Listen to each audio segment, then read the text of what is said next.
Arestado ang isang babae sa Negros Occidental dahil sa pagsasagawa ng dental procedures kahit hindi naman siya lisensyadong dentista.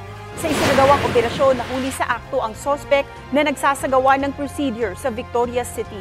Ayon sa Philippine Dental Association sa Negros Occidental, posibleng dekada nang nag-ooperate ang sospek. Nagpunta rin umano ang sospek sa ilang bahagi ng Luzon at nagpanggap na dentista. Unang nabisto ang sospek sa isang medical mission matapos na wala siyang maipakitang lisensya.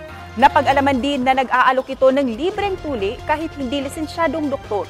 Mahaharap sa reklamong paglabag sa Philippine Dental Act ang sospek. Wala siyang pahayag sa mga reklamo.